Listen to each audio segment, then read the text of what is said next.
విశాఖలో ఈనాడు ఎడిషన్ ప్రారంభించడానికి ఒక వారం ముందు సీతమ్మ ధారలోని ప్రెస్ ఆవరణలో సిబ్బందిని సమావేశపరిచారు రామోజీరావు.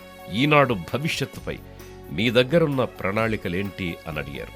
అసలు ప్రారంభమే కాలేదు, భవిష్యత్ అంటారేంటి అని అందరూ తెల్లమొహాలు వేశారు. అయితే నేనే చెప్తాను అంటూ రామోజీరావు ఓ థియరీ చెప్పారు. తెలుగు చదవగలిగి పత్రిక కొనగలిగిన వారు 1974 నాటికి ఉమ్మడి ఆంధ్రప్రదేశ్ జనాభా 1 కోటి మంది. తెలుగునాట అప్పటి తెలుగు దిన పత్రికల అన్నింటి సర్క్యులేషన్ కలిపిన 2 లక్షలే. వాళ్లు ఈనాడు పత్రిక కొనకపోయినా పర్వాలేదు, 90 లక్షల మందికి చేరువవ్వడమే మన లక్ష్యం అన్నారు రామోజీరావు. ఈనాడును ఉత్తరాంధ్రకే పరిమితం చేయబోనని, అంచెలంచెలుగా తెలుగు నేల నలుమూలలకు తీసుకెళ్తానని విస్పష్టంగా చెప్పారు. ఆ సమయంలో దానిని అందరూ తేలిగ్గా తీసుకున్నారు. 16 నెలలు గడిచాక గాని సిబ్బందికి అర్థం కాలేదు రామోజీరావు ఎంత సీరియస్గా ఆ విషయాన్ని తీసుకున్నారు. విశాఖలో ఈనాడుకు లభించిన ఆదరణ ఆయనలో మరింత ఉత్సాహం పెంచింది. 1975 డిసెంబర్ 17వ తేదీన హైదరాబాదులోనూ ఈనాడు ఉదయించింది. నాటి ముఖ్యమంత్రి జలగం వెంగళరావు, నాటి హైకోర్టు చీఫ్ జస్టిస్ ఆవుల సాంబశివరావు, తెలుగు ధృవతారలు ఎన్టీఆర్, ఏఎన్ఆర్ల సమక్షంలో హైదరాబాద్ ఎడిషన్ ప్రారంభమైంది. హైదరాబాదు నుంచి ఈనాడు ఎడిషన్ ప్రారంభిస్తుంటే అప్పట్లో అంతా వింతగా చూశారు. హైదరాబాద్ అప్పటి ఉమ్మడి రాజధాని అయినప్పటికీ తెలుగు పత్రికల అనధికారిక రాజధానిగా విజయవాడ ఉండడమే దానికి కారణం. 50 ఏళ్ల క్రితం హైదరాబాదులో తెలుగు అరుదుగా కనపడేది, వినపడేది. తెలుగు మాట్లాడేవారు, చదివేవారు ఆ రోజుల్లో తక్కువ. అలాంటి ప్రతికూల పరిస్థితుల్లో హైదరాబాదులో తెలుగు ఎడిషన్ ప్రారంభించేందుకు ఎవ్వరూ సాహసించలేదు.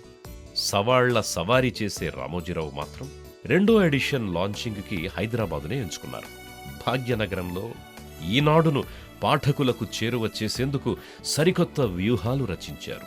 వార్తలు మిఠాయిల్లాంటివే. వార్తాపత్రిక పఠనం ఓ పాజిటివ్ వ్యసనం. ముందు రుచి చూపించాలి, క్రమంగా అలవాటు చేయాలి. తొలి రోజుల్లో ఈనాడు ఇదే ఫార్ములా పాటించింది.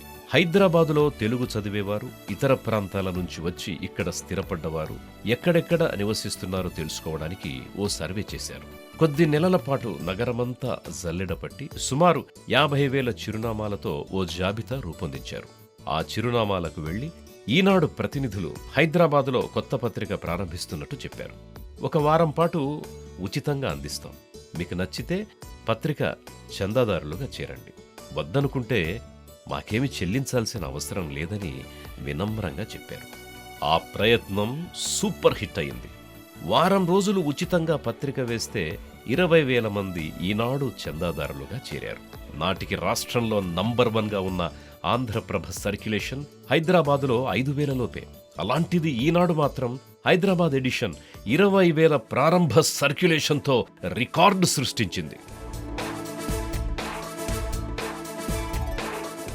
సూర్యోదయం కాకముందే పత్రికను పాఠకుల చేతిలో పెట్టాలనేది రామోజీరావు సంకల్పం. దానిని హైదరాబాదులో మరింత పకడ్బందీగా అమలు చేసింది ఈనాడు. పత్రిక ప్రారంభానికి 3 నెలల కంటే ముందే 100 మంది డిస్ట్రిబ్యూషన్ బాయ్స్ ని ఉద్యోగంలో చేర్చుకున్నారు.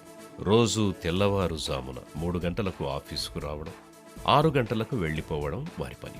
సహజంగా ఎవరైనా పని చేయకుండా జీతమెందుకు ఇవ్వడం, పత్రిక ప్రారంభమయ్యాక చేర్చుకుందాం అనుకుంటారు. కానీ రామోజీరావు అలా కాదు. డిస్ట్రిబ్యూషన్ బాయ్స్కి ఉదయమే లేవటం, సమయానికి ఆఫీసుకు రావడం, పత్రికను చందాదారుల వద్దకు చేర్చడాన్ని అలవాటు చేసేందుకు వారికి 3 నెలల జీతాలు చెల్లించారు. అందుకే ఈనాడు హైదరాబాద్ ఎడిషన్ ఎంట్రీ అదిరిపోయింది. విశాఖలో ఈనాడు ప్రారంభ సర్క్యులేషన్ 4,500 కాపీలైతే హైదరాబాదులో ప్రారంభమయ్యే నాటికి ఆ సంఖ్య 12,892కు పెరిగింది. హైదరాబాద్ ఎడిషన్తో ఆ సర్క్యులేషన్ 48,339కి దూసుకెళ్లింది. ఏజెన్సీల సంఖ్య కూడా 122 నుంచి 313కు పెరిగింది.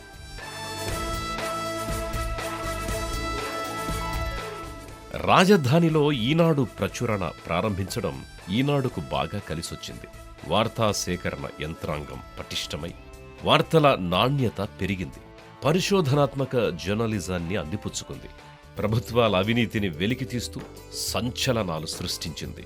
క్రమంగా పాఠకాదరణ చూరగొంటున్న ఈనాడును వినూత్న ప్రచార శైలితో తెలుగు లోగిళ్లకు చేర్చారు రామోజీరావు. రామోజీరావుని చాలామంది మార్కెటింగ్ మాంత్రికుడిగా అభివర్ణిస్తారు. ఆయన దృష్టిలో మార్కెటింగ్ అంటే తిమ్మిని బమ్మిని చేయడం కాదు, అబద్ధాలకు అందమైన ముసుగేసి పత్రికల్ని అమ్మేసుకోవడమూ కాదు. మనమిచ్చే వస్తువు నాణ్యమైనదైతే వినియోగదారుణ్ణి ఒప్పించడం అంత కష్టమేమీ కాదు అన్నది రామోజీరావు నమ్మిన సూత్రం.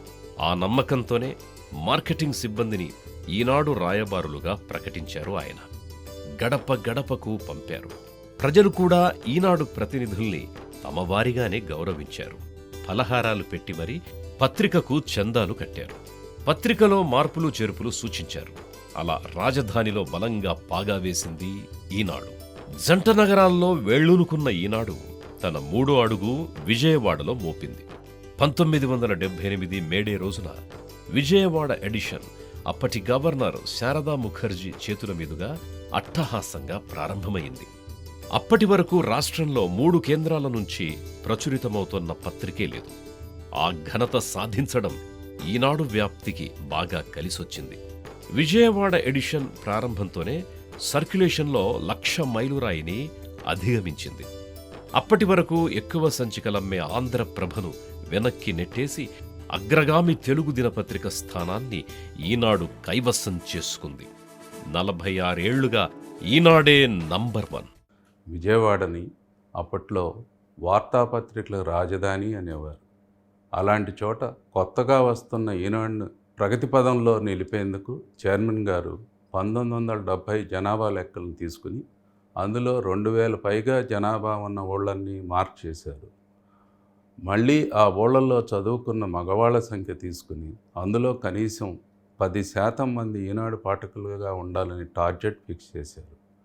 ఇక అప్పటికే వేరే పత్రికలకు ఏజెంట్లుగా ఉన్నవారిని కాకుండా ప్రతి ఊళ్ళో టీచర్, పోస్ట్ మాస్టర్, కిరాణా షాప్ ఓనర్ ఇలా అందరికీ తెలిసి గౌరవ మర్యాదలు కలిగిన వారినే మన ఏజెంట్లుగా నియమించాలన్న నియమాన్ని పెట్టారు. తర్వాత కాలంలో ఇది వేలాది మంది కుటుంబాలకి ఉపాధిగా మారింది. లేట్ నైట్ వార్తలు కూడా పాఠకులకు అందించాలన్నది రామోజీరావు ఆశయం. ప్రచురణ కేంద్రాలు జిల్లాలకు విస్తరిస్తేనే అది సాధ్యమని నమ్మారు ఆయన. ఆ దిశగానే జిల్లాల వారీగా ముద్రణకు శ్రీకారం చుట్టారు. తిరుపతిలో 4వ యూనిట్ ప్రారంభించి రాయలసీమలో ఈనాడు జెండా ఎగురవేశారు. 1981 వరకు విజయవాడ, హైదరాబాదులో పత్రికలు ముద్రించి రాయలసీమ ప్రాంతానికి పంపేవారు. 1982 జూన్ 20వ తేదీన తిరుపతి నుంచి ముద్రణ మొదలుపెట్టి తాజా వార్తల్ని ఎప్పటికప్పుడు పాఠకులకు అందించింది ఈనాడు. తిరుపతి యూనిట్ ప్రారంభోత్సవానికి ముందు ఈనాడు మరో కొత్త ప్రచార సరళితో పాఠకుల్లోకి వెళ్ళింది. ప్రజాస్వామ్యానికి ఈనాడు పహారా కాస్తుంది అనే సందేశాన్ని నూతన్ ప్రసాద్, రమాప్రభ వంటి నటీనటులతో బుర్రకథ ద్వారా చెప్పించింది. ఆ ప్రయత్నం 1991 ఫిబ్రవరి 24న అనంతపురం యూనిట్ ప్రారంభోత్సవాన్ని సులభం చేసింది. తెలంగాణ ప్రాంతంలో కరీంనగర్ నుంచి ఈనాడు జెండా ఎగిరింది. 1992 వరకు తెలంగాణలో హైదరాబాద్ మినహా మరెక్కడా పత్రికలు ప్రచురితమయ్యేవి కావు. హైదరాబాదులో 8-9 గంటల వరకు అందే వార్తలతో ముద్రితమయ్యే దినపత్రికలే తెలంగాణ ప్రాంతాలకు సరఫరా అయ్యేవి. ఉత్తర తెలంగాణలో ఈ ఆవశ్యకతను గుర్తించిన ఈనాడు 1992 మార్చి 30న తెలుగువారి ఆరో ప్రాణంగా కరీంనగర్ ఎడిషన్ను ప్రారంభించింది. నక్సలైట్ల కార్యకలాపాలతో అట్టుడుగుతోన్న ఉత్తర తెలంగాణలో పత్రిక ప్రచురణ ఏమిటా అని అందరూ ఆశ్చర్యపోయారు. కానీ ప్రజా గొంతుకైన ఈనాడు నిర్భయంగా అడుగుపెట్టింది. నక్సల్స్ విధ్వంసంతో కొన్నిసార్లు కమ్యూనికేషన్ల వ్యవస్థలు దెబ్బతిన్నా ప్రచురణ కష్టమైందే కానీ పత్రిక మాత్రం ఆగలేదు. 1992 సెప్టెంబర్ 24న రాజమహేంద్రవరం ఎడిషన్ మొదలైంది. 8వ ఎడిషన్ని సూర్యాపేటలో ప్రారంభించింది. తెలంగాణ ప్రజలకు మరింత చేరువయింది. అదే ఏడాది అంటే 1996 ఏప్రిల్ 7న గుంటూరు ఎడిషన్ లాంచ్ చేసింది. 1997 మార్చి 19న నెల్లూరులో అడుగుపెట్టింది. 1999 ఆగస్టు 28న కర్నూలు, శ్రీకాకుళంలో, 2000 సంవత్సరం జనవరి 17న వరంగల్, కడప, తాడేపల్లిగూడెంలో ఈనాడు జెండా పాతింది. అలా ఊహకందని వేగంతో దూసుకెళ్తున్న ఈనాడు 2002లో జెడ్ స్పీడ్ను అందుకుంది. 2002 జూన్ 30వ తేదీన ఒకే రోజు 7 యూనిట్లు ప్రారంభించి కొత్త ఒరవడి సృష్టించింది. ఒంగోలు, ఖమ్మం, నిజామాబాద్, మహబూబ్ నగర్తో పాటు పొరుగు రాష్ట్రాల్లోని తెలుగువారి వార్తాదాహాన్ని తీరుస్తూ కర్ణాటక, తమిళనాడు, మహారాష్ట్ర రాజధానుల్లోనూ కొత్త ఎడిషన్లు ఆవిర్భవించాయి. 2002 సెప్టెంబర్ 11న రామోజీరావు తొలి కలల నగరం ఢిల్లీ ఎడిషన్ని ప్రారంభించారు. మొత్తం 23 ఎడిషన్లతో తెలుగునాట అంచెలంచెలుగా విస్తరించడమే కాదు, తెలుగువాళ్లు ఎక్కడుంటే అక్కడ వేళ్ళూనుకుంది ఈనాడు. ఈనాడు సర్క్యులేషన్ వ్యూహం పత్రికా ప్రపంచానికే ఒక సక్సెస్ స్టోరీ. ఎక్కడైనా ఓ పత్రిక ఎండి వీధిలో నిలబడి పత్రిక నమ్మిన సందర్భాలున్నాయా? ఈనాడు విషయంలోనే అది జరిగింది. విశాఖలో ఈనాడు ప్రారంభించిన తొలినాళ్లలో అప్పటి రాష్ట్రపతి మరణించిన సందర్భంగా ప్రత్యేక సంచిక వేశారు. పేపర్ బాయ్స్తో పాటే అప్పటి ఎండి రామ్మోహన్ రావు రోడ్డుపైకి వెళ్లారు. పేపర్ బాయ్స్ అందరూ చేతిలో పత్రికలు పట్టుకుని గమ్మున నిలబడితే ఆ పక్కనే ఉన్న రామ్మోహన్ రావు రాష్ట్రపతి మరణించిన సందర్భంగా ప్రత్యేక ఎడిషన్ అంటూ అరవడం మొదలుపెట్టారు. వెంటనే బాయ్స్ కూడా అందుకున్నారు. అలా పత్రిక సర్క్యులేషన్ పెంచడంలో ఈనాడు అనుసరించిన వ్యూహాలు ఎన్నో. ఇతర పత్రికలకు మార్గనిర్దేశం చేశాయి అవన్నీ. చందాదారుల్ని చేర్పించుకోవడం కోసమే మార్గదర్శి మార్కెటింగ్ ప్రైవేట్ లిమిటెడ్ అనే సొంత వ్యవస్థను సృష్టించుకున్న మొదటి పత్రిక ఈనాడే. దానివల్లే వరదలొచ్చినా, ఉపద్రవాలొచ్చినా ఈనాడు ఉషోదయం ఏనాడూ ఆగలేదు. 1977లో దివిసీమ ఉప్పెన వచ్చినప్పుడు ఖర్చుకు వెనకాడకుండా పత్రికను పంపిణీ చేశారు. ప్రకృతి వైపరీత్యాల సమయంలో హెలికాప్టర్ ద్వారా పత్రికను పాఠకులకు అందించిన అనితర సాధ్యమైన సాహస ఘట్టాలు ఈనాడుకే సాధ్యం. తిరుపతి యూనిట్ నుంచి గుంటూరు, ప్రకాశం జిల్లాలకు, విశాఖ నుంచి గోదావరి జిల్లాలకు, హైదరాబాదు నుంచి కృష్ణా, ఖమ్మం జిల్లాలకు పేపర్ పంపిణీ చేశారు. ఈనాడు ఉద్యోగులు కూడా ఆనాడు సైనికుల్లా పేపర్ బండిల్స్ భుజానికెత్తుకుని బట్వాడ చేశారు. కష్ట సమయాల్లో అలాంటి తెగువ చూపే సిబ్బంది, ఏజెంట్లు, విలేకరులతో ఈనాడును ఓ పటిష్ట వ్యవస్థగా తీర్చిదిద్దారు రామోజీరావు. సూర్యోదయం తరువాత ఈనాడు పేపర్ బాయ్ వీధుల్లో కనిపించకూడదు అని గిరిగీశారు రామోజీరావు. అందులో భాగంగా వేళ్లూనుకుందే ఊరూరా సొంత ఏజెంట్లు, ట్రాన్స్పోర్ట్ వ్యవస్థ. ఆ రోజుల్లో జిల్లాల్లో కేవలం ప్రధాన పట్టణాల్లో మాత్రమే ఇతర పత్రికలకు ఏజెంట్లుండేవారు. పత్రిక కావాలి అంటే విక్రయ కేంద్రాలకు వెళ్లి తెచ్చుకోవాల్సిందే. పల్లెలకు రైళ్లు, బస్సుల్లో పంపాలి. మన పత్రిక ఎలా, ఎప్పుడు, ఎక్కడికి చేరాలో మన చేతుల్లో ఉండాలన్నది రామోజీరావు నిశ్చిత అభిప్రాయం. అప్పుడు మొదలైందే ప్రైవేట్ టాక్సీ ప్రయోగం. పేపర్ పంపిణీకి కూడా అంత ముందు ఎప్పుడూ లేని విధానాలు ఎంచుకున్నారు. మిగిలిన పేపర్లన్నీ ఆర్టీసీ బస్సులు, రైళ్ల ద్వారా పేపర్ పంపుతుంటే ఈనాడు మాత్రం సొంతంగా కార్లు, వ్యాన్లు పెట్టి చిట్ట చివరి గ్రామానికి కూడా తెల్లవారకు ముందే చేరేలా ఖచ్చితమైన ప్లాన్ అమలు చేశారు. తుఫాన్లు, భారీ వర్షాలు, బీభత్సాలు సృష్టించిన సూర్యోదయంలోపు ఈనాడు ప్రతి ఇంటి ముంగిట్లో ప్రత్యక్షమయ్యేది. వాళ్ళు పేపర్ కొనాలంటే ముందు ప్రచారం కావాలి. అప్పటికే ఉన్న పేపర్లు ఈనాడు ప్రకటన వేయవని ఆయన ముందే ఊహించారు. అందుకే ఈనాడు ప్రత్యేకతను వివరిస్తూ రోజుకొక కరపత్రం ఇంటింటికి వేయించారు. చాలా తక్కువ ఖర్చుతో ఎక్కువ ప్రచారం వచ్చేలా ఓ సరికొత్త విధానాన్ని కూడా ప్రవేశపెట్టారు ఆయన.